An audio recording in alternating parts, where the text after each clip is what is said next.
हरे कृष्णा, राधे राधे। आप सभी भक्तों का आज की कथा में हार्दिक स्वागत है। भगवान श्री कृष्ण और श्रीमती राधा रानी की कृपा सदैव आप और आपके समस्त परिवार पर बनी रहे। 9 दिसंबर 2023 आज है शनिवार और आज आप सुनेंगे मार्गशीर्ष मास की कथा का 12वां अध्याय। और जिन भक्तों ने 8 दिसंबर को एकादशी का व्रत धारण किया है या फिर 9 दिसंबर को व्रत धारण करना चाहते हैं तो व्रत के नियम का पालन आपको किस प्रकार से करना है, व्रत का पारण कब करना है, किस प्रकार से करना है, सारी जानकारी के लिए चैनल पर वीडियो अपलोड हो चुकी है, ज़रूर देख लीजिए। अच्छा, एक बात तो आप भी मानेंगे कि अगर भक्त का प्रेम सच्चा हो तो भगवान उसके लिए नंगे पांव दौड़े आते हैं। और इसलिए पुराणों में स्पष्ट रूप से ये बात लिखी भी गई है कि भगवान हमेशा अपने भक्तों के वश में ही रहते हैं। और वहीं बात जब कन्हैया की हो तो फिर कहना ही क्या, वो तो अपने भक्तों के लिए न जाने कितने ही रूप धरते हैं और कितनी ही अनगिनत लीलाएं भी कर चुके हैं, जिनका प्रमाण हमारे धार्मिक ग्रंथों में मिलता भी है। और ऐसी ही एक रोचक कथा आप आज भी सुनने वाले हैं, जिसमें कन्हैया ने अपने भक्त के लिए एक अनोखा काम किया। अच्छा, ये एक पौराणिक कथा है जिसके अनुसार एक बार की बात है, किसी नगर में एक राजा ने एक मंदिर बनवाया। उस मंदिर में उसने भगवान श्री कृष्ण की एक मूर्ति भी रखवाई, लेकिन उसकी कभी पूजा नहीं की। पूजा करने के लिए मंदिर में एक पुजारी को रखा गया। पुजारी जी भगवान श्री कृष्ण के परम भक्त थे, तो प्रतिदिन नियमित वो कन्हैया जी को नहलाते और बड़ी ही श्रद्धा भाव से उनकी पूजा अर्चना करते। राजा भी रोज कान्हा जी के लिए एक फूलों की माला भेज देता था और जब वो दर्शन करने आता तो पुजारी जी उस माला को उतारकर राजा को पहना देते। ऐसा करते करते पुजारी जी की काफ़ी उम्र बीत चुकी थी। एक दिन किसी वजह से राजा आ नहीं सका तो उसने एक सेवक के हाथ से मंदिर में माला पहुंचा दी और कहलवा दिया कि आज वो मंदिर नहीं आएगा, इसलिए पुजारी उसका इंतजार न करे। इतना कहकर सेवक चला गया। पुजारी ने हमेशा की तरह कन्हैया जी को माला पहना दी, लेकिन जब शाम हुई तो वो पुजारी सोचने लगा कि माला उतारकर किसे पहनाई जाए। उसने सोचा, क्यों न ये माला आज मैं ही पहन लूँ। वैसे भी मेरी उम्र हो चली है, जीवन का क्या पता कब खत्म हो जाए। इतना सोचकर पुजारी जी ने माला उतारकर अपने गले में डाल ली, लेकिन इतने में ही सेवक आ गया और उसने बताया कि राजा की सवारी मंदिर में पहुंचने ही वाली है। अब जब राजा की सवारी आने की बात पुजारी जी ने सुनी तो वो तो डर गए। उन्होंने सोचा कि अगर राजा ने उसे देख लिया तो वो तो उसे मरवा ही डालेंगे।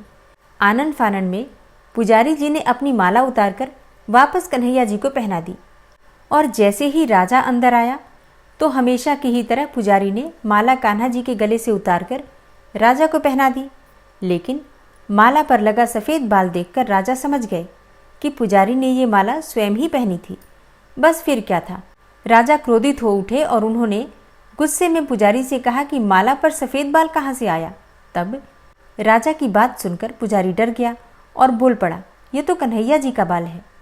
अब तो राजा और भी क्रोधित हो गए, क्योंकि कान्हा तो भगवान है और भगवान के बाल सफ़ेद कैसे हो सकते हैं। इसलिए राजा ने फरमान सुना डाला कि कल श्रृंगार के समय राजा खुद आएंगे और देखेंगे कि क्या सच में ही कान्हा जी के सफ़ेद बाल हैं या फिर पुजारी झूठ बोल रहा है। उन्होंने कहा कि अगर पुजारी ने झूठ बोला तो उसे फांसी दे दी जाएगी। अब राजा का ऐसा फरमान सुनकर पुजारी का बुरा हाल हो गया। उसने सोचा, अब क्या करें, कहाँ जाए, अब तो उसका मरना तय है। तब रोते रोते वो भगवान की शरण में पहुंचा और उसने कहा कि हे केशव, मुझसे झूठ बोलने का अपराध तो हुआ है, लेकिन अगर हो सके तो उसे क्षमा कर दें और राजा से उसकी रक्षा करें।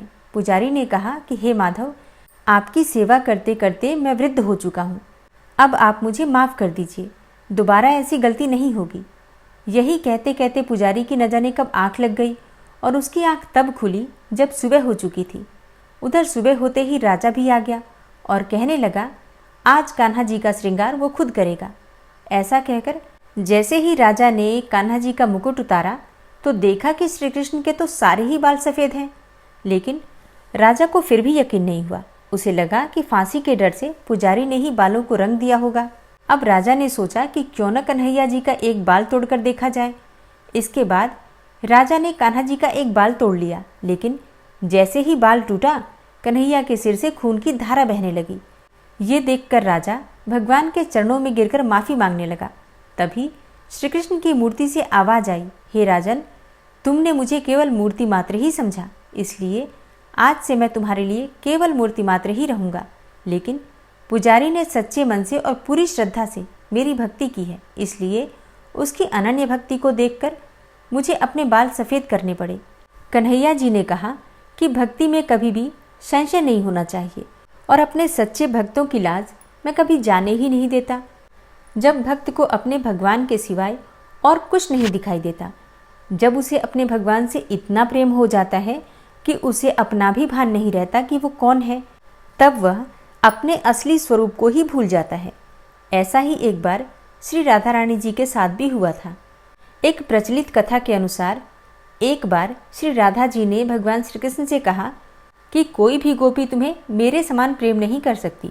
भगवान समझ गए कि राधा जी उनके प्रेम में अपने वास्तविक स्वरूप को ही भूल गई हैं। तब भगवान श्री कृष्ण जी ने राधा जी से कहा कि सभी गोपियाँ मुझे तुम्हारे समान ही प्रेम करती हैं। ये सुनकर राधा जी को क्रोध आ गया। उन्होंने भगवान श्री कृष्ण को चुनौती दे डाली। उन्होंने भगवान श्री कृष्ण के चारों तरफ एक रेखा खींचकर कहा कि तुम मुरली बजाओ और मुरली की आवाज़ सुनकर जो भी गोपी तुम्हें मेरे समान प्रेम करती होगी, केवल वही इस रेखा के अंदर आ सकेगी, नहीं तो इस रेखा को छूते ही वो भस्म हो जाएगी। श्री कृष्ण जी ने कहा ठीक है। उन्होंने मुरली बजाना शुरू किया। उनके मुरली बजाते ही सभी गोपियाँ अपना अपना सब काम छोड़कर उनकी तरफ खींची चली आने लगी। सभी गोपियाँ उस रेखा के पास पहुँची।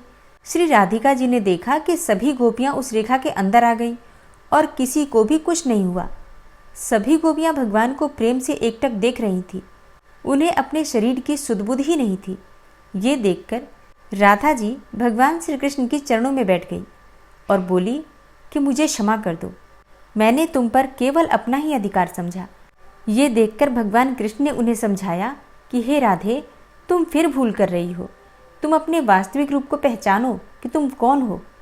ज़रा इन गोपियों की तरफ ध्यान से देखो कि ये सब कौन है। तब राधा जी ने देखा कि सभी गोपियों में उन्हीं का रूप है। तब श्री कृष्ण राधा जी से कहते हैं कि मैंने बिल्कुल सही कहा था कि सभी गोपियाँ मुझे तुम्हारे समान ही प्रेम करती हैं। ऐसा इसलिए क्योंकि गोपियाँ भी तुम ही हो। इस धरती पर इतने रूपों में आई हो तुम।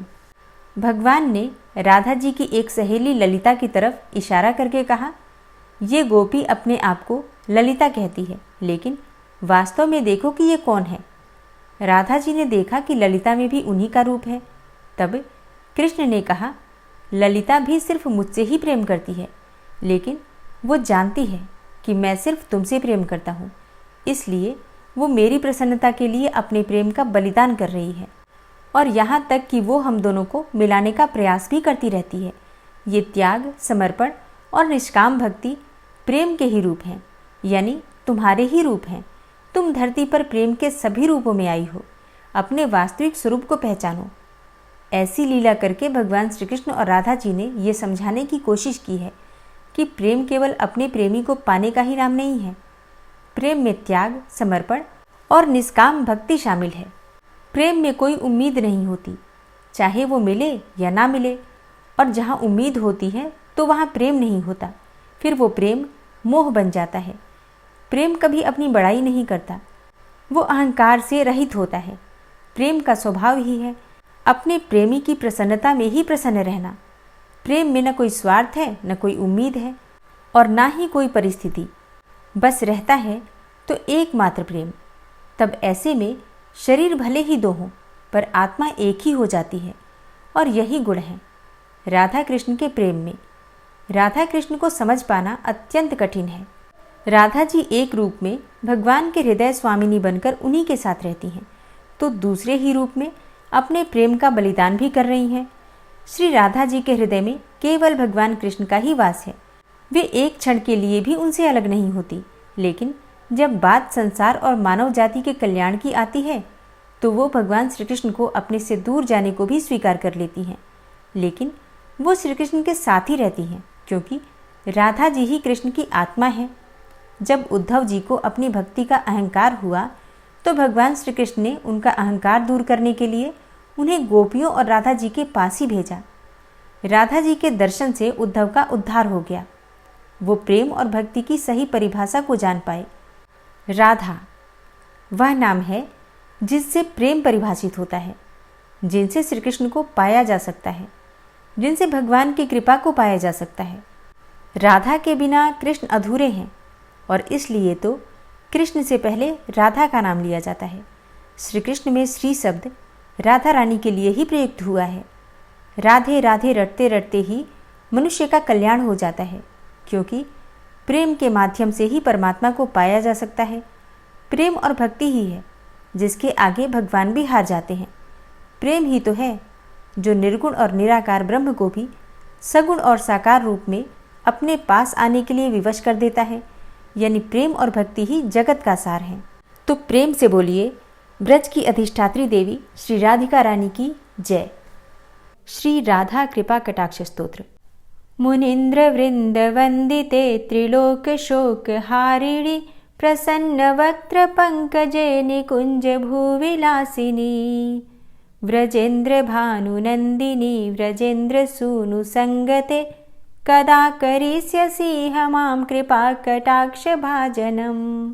अशोक वृक्ष वल्लरी वितान मंडपस्थिते प्रवाल बाल पल्लव प्रभारुणांध्रि कोमले वराभय स्फुरत्करे प्रभूत संपदालये कदा करिष्यसि मां कृपा कटाक्ष भाजनम्। अनंगरंग मंगलम प्रसंग भंगुरं भ्रुवां सविभ्रमं ससंभ्रमं दृगंत बाणपातने निरन्तरं वशीकृत प्रतीत नंदनंदने कदा करिष्यसि मां कृपा कटाक्ष भाजनम्। तडित् सुवर्ण चंपक प्रदीप्त गौर विग्रहे मुख प्रभा परास्त कोटि शारदेन्दु मंडले विचित्र चित्र संचर चकोर शावलोचने कदा करिष्यसि मां कृपा कटाक्ष भाजनम्। मदोन्मदादि यौवने प्रमोदमान मंडिते प्रियानुराग रंजिते कला विलास पंडिते अनन्य धन्य कुंज राज्य काम केलि कोविदे कदा करिष्यसि मां कृपा कटाक्ष भाजनम्। अशेष हाव भाव धीर हीर हार भूषिते प्रभूत शात कुंभ कुंभ कुंभि कुंभ सुस्तनि प्रशस्त मंद हास्य चूर्ण पूर्ण सौख्य सागरे कदा करिष्यसि मां कृपा कटाक्ष भाजनम्। मृणाल वाल वल्लरी तरंग रंग दौर्लते लताग्रलास्य लोल नील लोचनावलोकने ललल्लुलन्मिलन्मनोज्ञ मुग्ध मोहिनाश्रिते कदा करिष्यसि मां कृपा कटाक्ष भाजनम्। सुवर्ण मल्लिकांचित त्रिरेख कंबुकंठगे त्रिसूत्र मंगली गुण त्रिरत्न दीप्ति दीधिते सलोल नील कुंतल प्रसून गुच्छ गुंफिते कदा करिष्यसि मां कृपा कटाक्ष भाजनम्। नितंब बिंबलंब मान पुष्प मेखला गुणे प्रशस्त रत्न किंकिणी कलाप मध्य मंजुले करींद्र शुंड दंडिकावरोह शोभ गोरुके कदा करिष्यसि मां कृपा कटाक्ष भाजनम्। अनेक मंत्रनाद मंजुनूपुरारवस्खलत् समाज राजहंस वंश निक्वडाति गौरवे विलोल हेम वल्लरी विडम्बि चारु चंक्रमे कदा करिष्यसि मां कृपा कटाक्ष भाजनम्।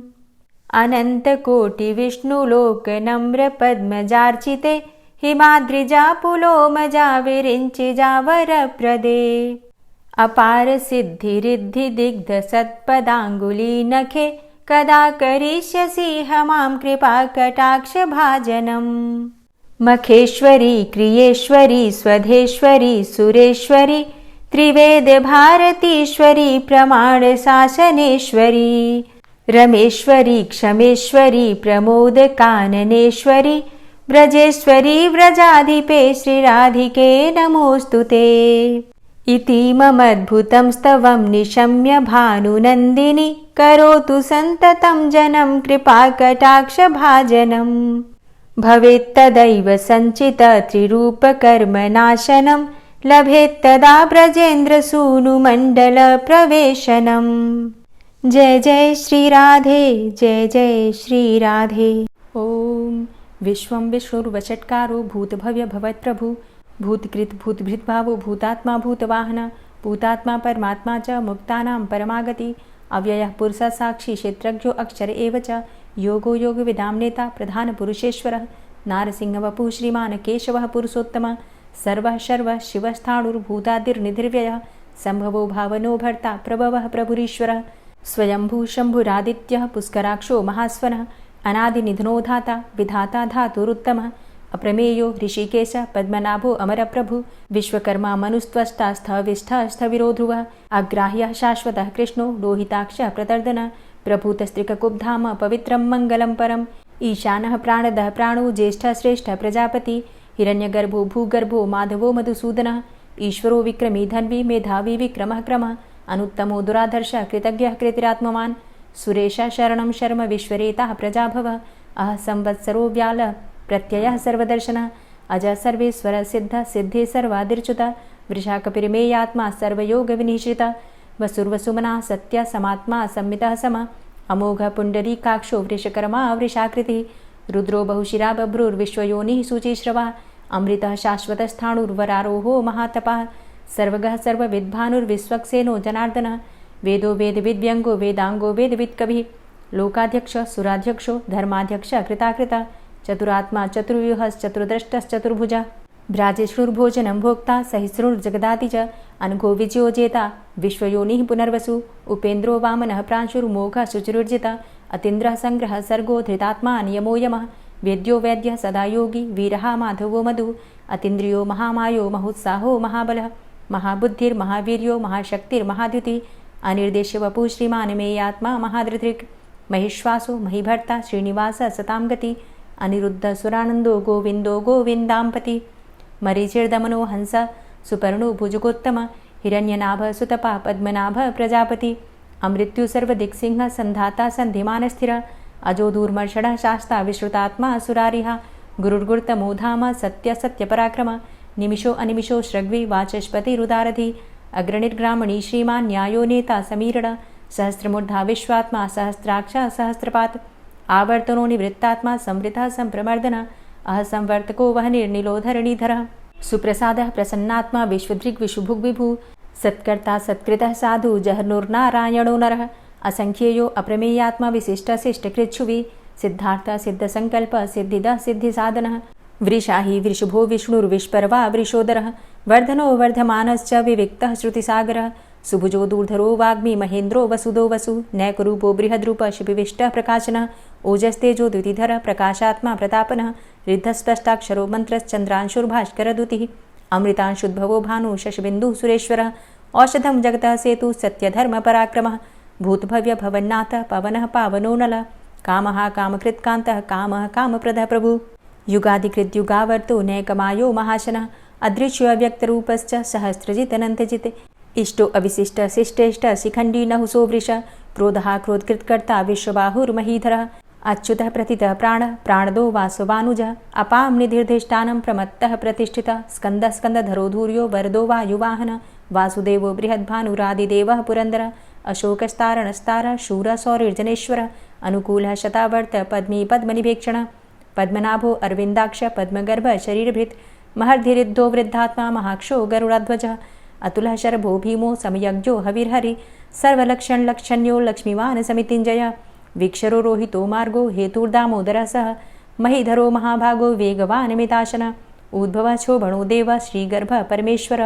करणं कारणं कर्ता विकर्ता गहनो गुहः व्यवसायो व्यवस्थान संस्थान स्थानदो ध्रुवः परर्थी परमस्पस्तुष्ट पुष्ट सुभेक्षणः रामो विरामो विरजो मार्गो नेयो नयोनयः वीरः शक्तिमतां श्रेष्ठो धर्मो धर्मविदुत्तमः वैकुण्ठः पुरुषः प्राणः प्राणदः प्रणवः पृथुः हिरण्यगर्भः शत्रुघ्नो व्याप्तो वायुरुधोक्षजः ऋतुः सुदर्शनः कालः परमेष्ठी परिग्रहः उग्रः संवत्सरो दक्षो विश्रामो विश्वदक्षिणः विस्तारः स्थावरस्थाणु प्रमाणं बीजमव्ययम् अर्थो अनर्थो महाकोशो महाभोगो महाधनः अनिर्विण्णः स्थविष्टोभू धर्मयुपो महामखः नक्षत्रनेमिर्नक्षत्री क्षमा क्षामः समीहनः यज्ञ इज्यो महेज्यश्च क्रतु सत्रम सतां गतिः सर्वदर्शी विमुक्तात्मा सर्वज्ञो ज्ञानमुत्तमं सुव्रतः सुमुखः सुष्मा सुघोषः सुखदः सुहृतः मनोहरो जित्क्रोधो वीरबाहुर्विदारणः स्वापनः स्ववसो व्यापी नैकात्मा नैककर्मकृत् वत्सरो वत्सलो वत्सी रत्नगर्भो धनेश्वरः धर्मगुप्त धर्मकृत धर्मी सदसक्षरमक्षरम् अविज्ञाता सहस्रांसुर्विधाता कृतलक्षणः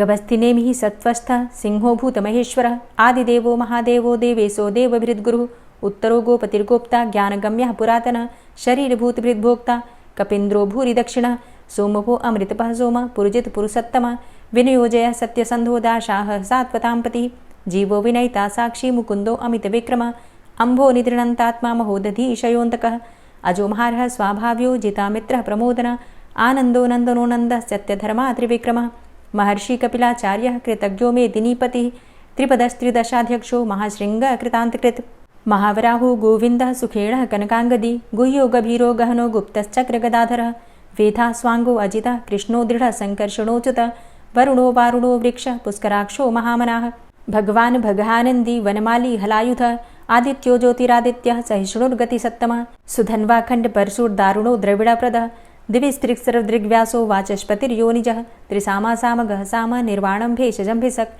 संन्यासकृच्छमः शान्तो निष्ठा शान्तिः परायणं शुभाङ्गः शान्तिदः स्रष्टा कुमुदः कुवलेशय गोहितो गोपतिर्गोप्ता वृषभाक्षो वृषप्रियः अनिवर्ति निवृतात्मा संक्षेप्ता क्षेमकृच्छिवः श्रीवत्सवक्षा श्रीवास श्रीपति श्रीमताम्बरः श्रीधर श्रीश श्रीनिवास श्रीनिधि श्रीविभावन श्रीधर श्रीकर श्रेय श्रीमान् लोकत्रयाश्रयः स्वक्ष स्वङ्ग शतानन्दो नन्दिर्ज्योतिर्गणेश्वरः विजितात्मा विधेयात्मा सत्कीर्तिश्छिन्न संशयः उदीर्णः सर्वतक्षशुर्निश शाश्वतः स्थिरः भूषयो भूषणो भूतिर्विशोकः शोकनाशनः अर्चिष्मानर्चितः कुम्भो विशुद्धात्मा विशोधनः अनिरुद्धो अप्रतिरथ प्रद्युम्नो अमितविक्रमः कालिनेमि निहावीर शौरी शूरजनेश्वरः त्रिलोकात्मा त्रिलोकेशः केशवः केशिहारी कामदेवः कामपालः कामीकान्तः कृतागमः अनिर्देशवपुर्विष्णोर्वीरो अनन्तो धनञ्जयः ब्रह्मण्यो ब्रह्मकृद्ब्रह्मा ब्रह्म ब्रह्म विवर्धनः ब्रह्मविद् ब्राह्मणे ब्रह्मी ब्रह्मज्ञो ब्राह्मणप्रियः महाक्रमो महाकर्मा महातेजा महोरगः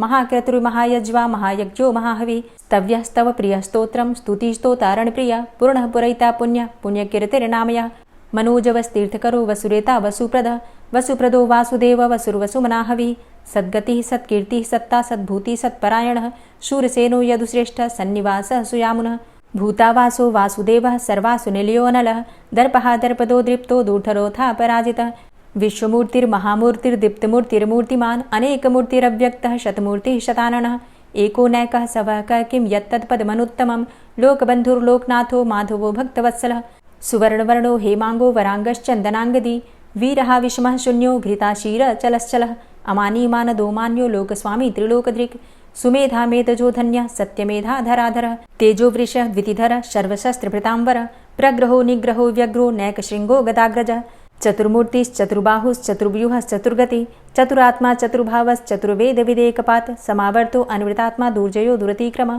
दुर्लभो दुर्गमो दुर्गो दुरावासो दुरारिहा शुभाङ्गो लोकसारङ्गः शुतन्तुस्तन्तुवर्धन इन्द्रकर्मा महाकर्मा कृतकर्मा कृतागमः उद्भवः सुन्दरः सुन्दो रत्ननाभः सुलोचनः अर्को वाजसनः शृङ्गी जयन्तः सर्वविजयी सुवर्णबिन्दुरक्षोभ्य सर्वभागीश्वरेश्वरः महाह्रदो महागर्तो महाभूतो महानिधि कुमुदः कुन्दरः कुन्दः पर्जन्यः पावनो नीलः अमृताशो अमृतवपुः सर्वज्ञः सर्वतोमुखः सुलभः सुव्रतः सिद्धः शत्रुजित् शत्रुतापनः न्यग्रोधो दुम्बरो अस्वस्थश्चाणुरान्ध्रनिषूदनः सहस्रार्चिः सप्तजिह्वः सप्तैधा सप्तवाहनः अमूर्तिरणघो अचिन्त्यो भयकृद्भयनाशनः अणुर्बृहत् कृशस्थूलो गुणभृन्निर्गुणो महान् अधृतः स्वधृतः स्वास्य प्राग्वंशो वंशवर्धनः भारभृतिकथितो योगी योगी स सर्वकामद आश्रमश्रमण क्षाम सुपर्णो वायुवाहन धनुर्धरोर्धनुर्वेदो दण्डोदमयितादम अपराजितः सर्वसहो नियन्ता नियमो यमः सत्त्ववान् सात्विकः सत्य सत्यधर्मपरायण अभिप्रायः प्रियार्होर्ह प्रियकृत् प्रीतिवर्धनः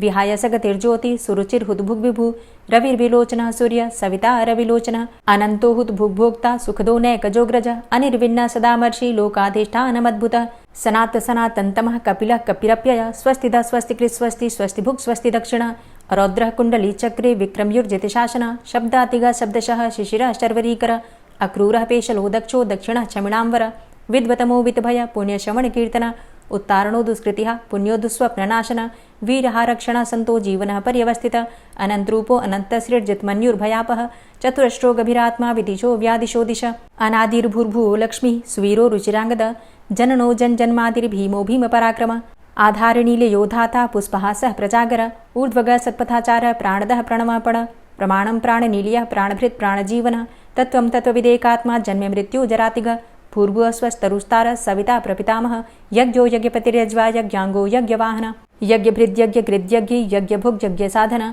यज्ञान्तिकृद्यज्ञ गुह्यमन्यमन्नादेव च आत्मयोनिः स्वयं जातो वैखानः सामगायनः देवकीनन्दनः स्रष्टा क्षितिसः पापनाशनः शङ्खभृन्नन्दकीचक्री शारङ्गधन्वा गदाधरः रथाङ्गपाणिरक्षोभ्य सर्वप्रहरणायुध ओम नमः इति।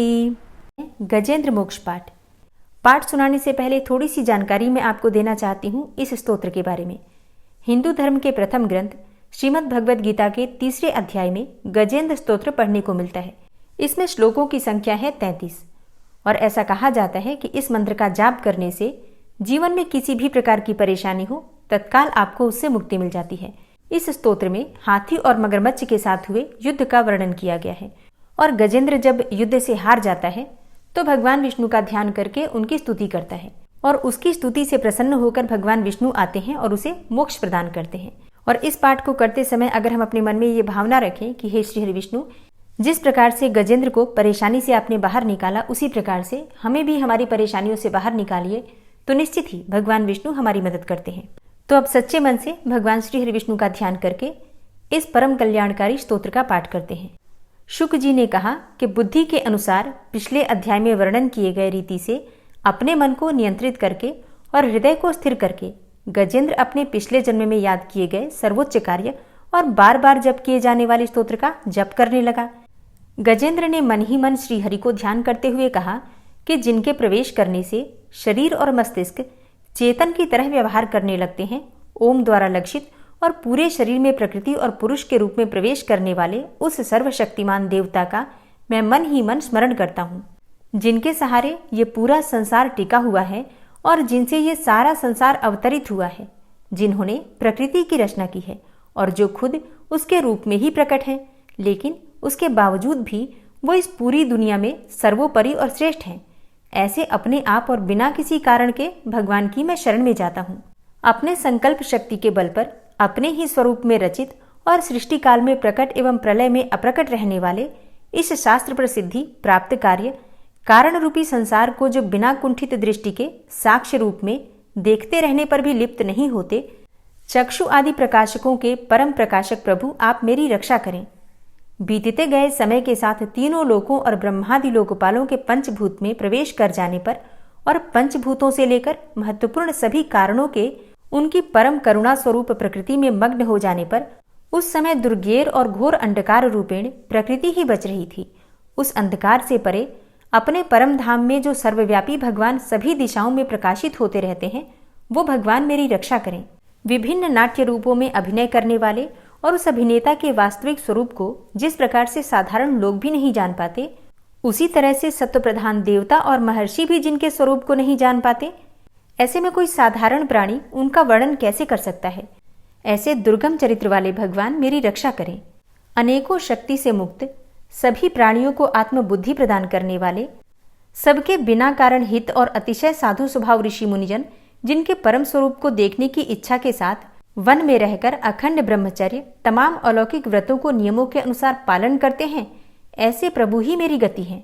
वह जिनका हमारी तरह न तो जन्म होता है और न जिनके द्वारा अहंकार प्रेरित कर्म ही होते हैं, जिनके निर्गुण स्वरूप का न तो कोई नाम है और न रूप ही है, फिर भी समय के अनुसार जगत की सृष्टि एवं प्रलय के लिए स्वेच्छा से जन्म आदि को स्वीकार करते हैं, उन अनंत शक्ति संपन्न परम ब्रह्म परमेश्वर को नमस्कार है। उन प्राकृत आकार रहित एवं अनेकों आकार वाले अद्भुत कर्मा भगवान को बारंबार नमस्कार है। स्वयं प्रकाशित सभी साक्ष्य परमेश्वर को मेरा शत शत नमन है। वैसे देव जो मन वाणी और चित्तवृत्तियों से परे हैं, उन्हें मेरा बारंबार नमस्कार है। विवेक से परिपूर्ण, पुरुष के द्वारा सभी सत्व गुणों से परिपूर्ण, निवृत्ति धर्म के आचरण से मिलने योग्य और मोक्ष सुख की अनुभूति रूपी भगवान को मेरा नमस्कार है। सत्व गुण को स्वीकार करके शांत, रजोगुण को स्वीकार करके घोर एवं तमोगुण को स्वीकार करके मूढ़ से प्रतीत होने वाले भेद रहित अतएव सदा समभाव से स्थित ज्ञानघन प्रभु को मेरा नमस्कार है।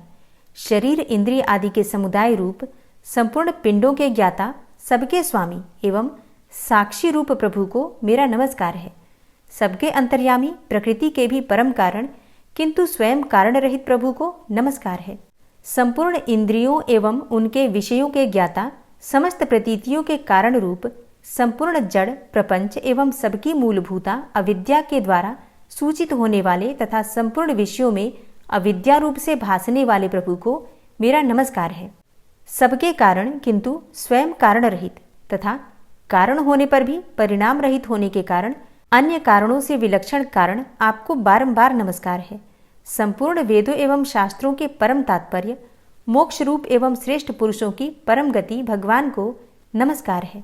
जो त्रिगुण रूप काष्ठों में छिपे हुए ज्ञान रूप अग्नि है, उक्त गुणों में हलचल होने पर जिनके मन में सृष्टि रचने की बाह्य वृत्ति जागृत हो उठती है तथा आत्मतत्व की भावना के द्वारा विधि निषेध रूप शास्त्र से ऊपर उठे हुए ज्ञानी महात्माओं में जो स्वयं प्रकाशित हो रहे हैं, उन प्रभु को मैं नमस्कार करता हूँ।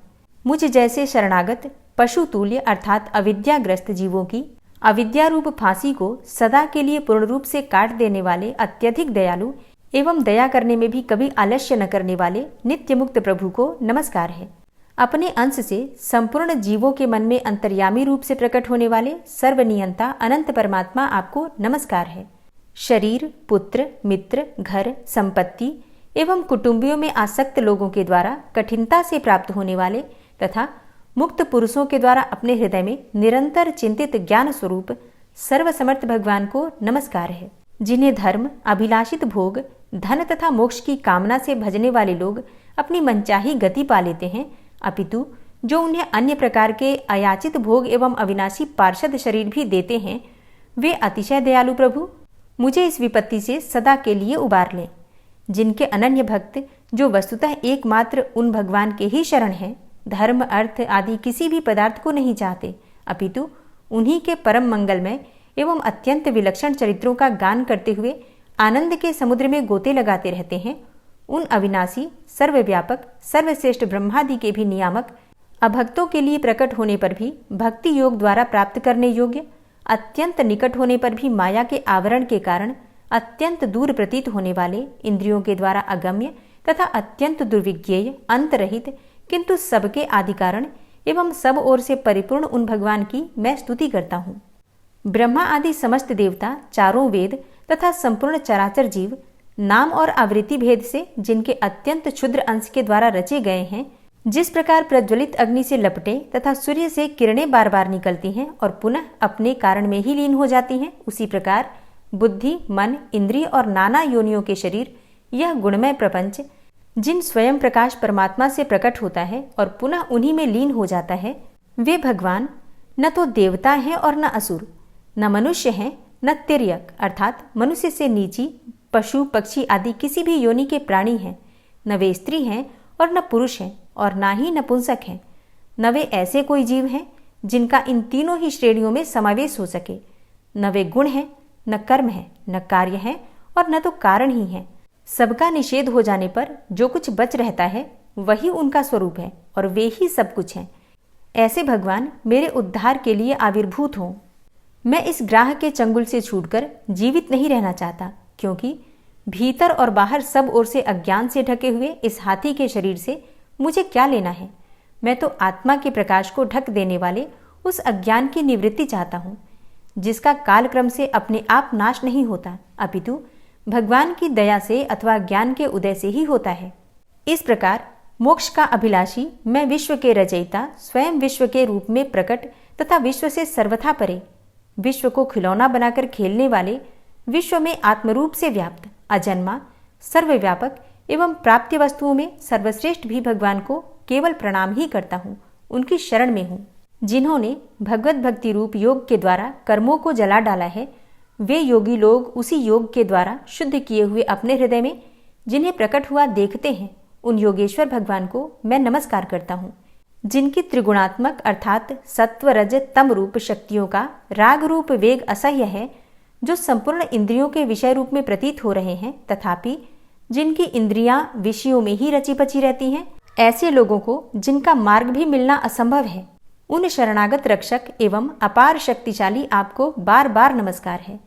जिनकी अविद्या नामक शक्ति के कार्यरूप अहंकार से ढके हुए अपने स्वरूप को यह जीव जान नहीं पाता, उन अपार महिमा वाले भगवान की मैं शरण में आया हूँ।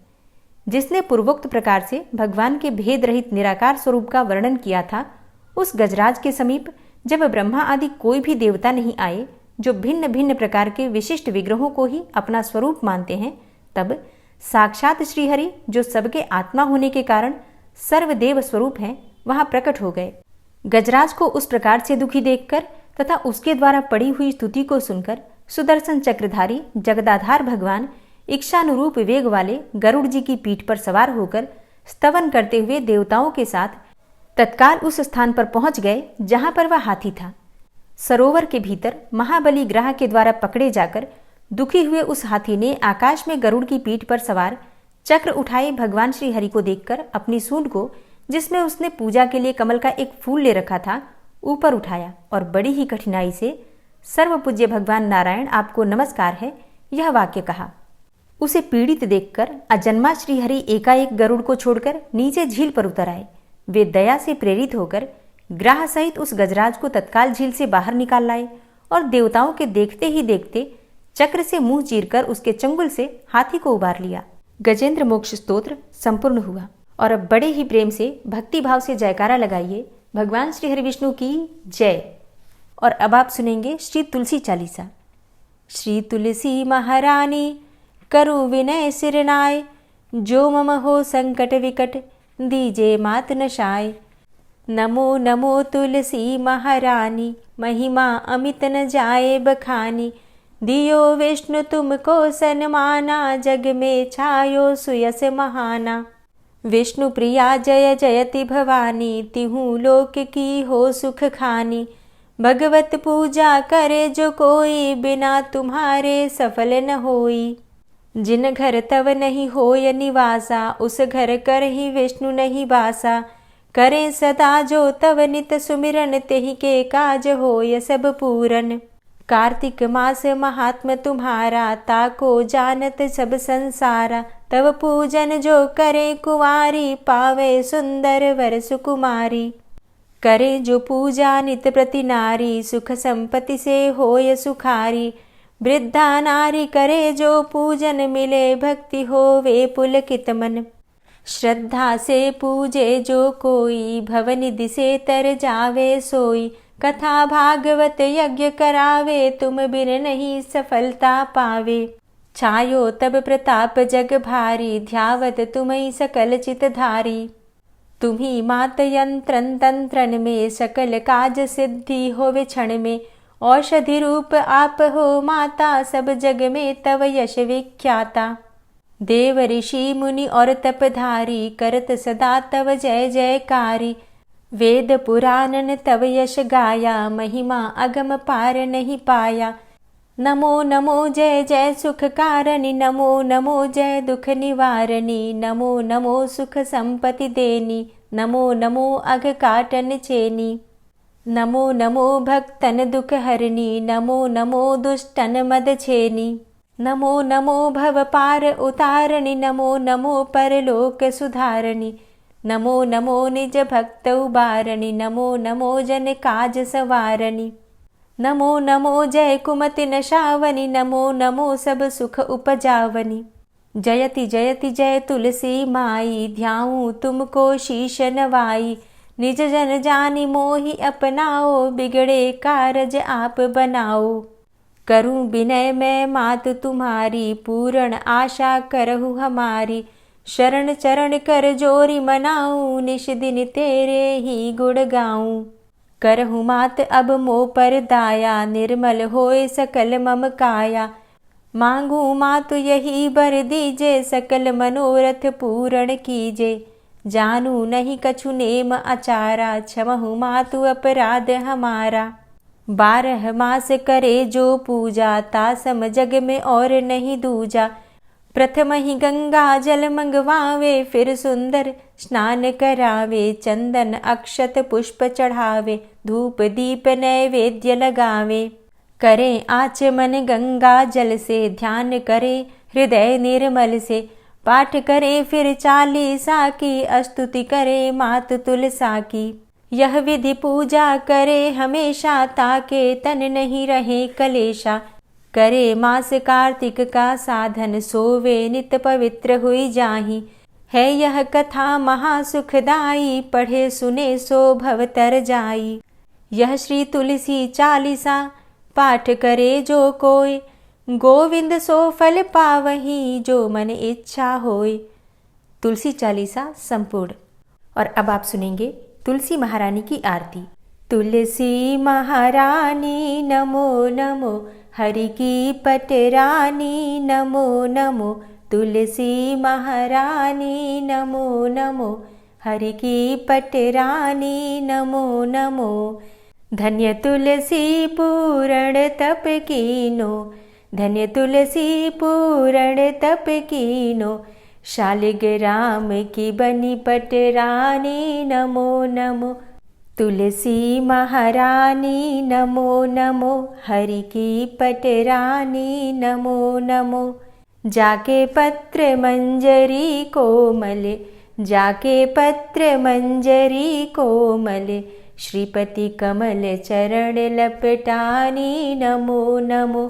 हरि की पटरानी नमो नमो, तुलसी महारानी नमो नमो। धूप दीप नैवेद्य आरती, धूप दीप नैवेद्य आरती।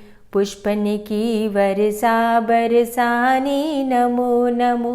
हरि की पटरानी नमो नमो, तुलसा महारानी नमो नमो। 56 भोग 36 व्यंजन, 56 भोग 36 व्यंजन। बिन तुलसा हरि एक न मानी नमो नमो। तुलसी महारानी नमो नमो, हरि की पटरानी नमो नमो। सभी सखी मैया तेरो यश गावे, सभी सखी मैया तेरो यश गावे। भक्ति दान दीजे महारानी नमो नमो। तुलसा महारानी नमो नमो, हरि की पटरानी नमो नमो। नमो नमो तुलसा महारानी, नमो नमो तुलसी महारानी। तुलसी महारानी नमो नमो, हरि की पटरानी नमो नमो। तुलसी महारानी नमो नमो, हरि की पटरानी नमो नमो। प्रेम से बोलिए तुलसी मैया की जय। दोस्तों, उम्मीद करती हूँ आज की कथा आपको ज़रूर पसंद आई होगी। वीडियो अच्छी लगी हो तो लाइक कीजिए, शेयर कीजिए और कमेंट बॉक्स में राधे राधे ज़रूर लिखिए। और अगर आप चैनल पर पहली बार आए हैं, अभी तक आपने चैनल को सब्सक्राइब नहीं किया है, तो आज की वीडियो अगर आपको अच्छी लगे तो चैनल को सब्सक्राइब करके बेल आइकन को ज़रूर प्रेस कर लीजिए। इससे ये होगा कि इस चैनल पर जो भी नई वीडियो अपलोड होंगी उनकी नोटिफिकेशन आपको सही समय पर प्राप्त होगी। मिलती हूँ मैं आपसे अगली वीडियो में, तब तक के लिए जय श्री राधे।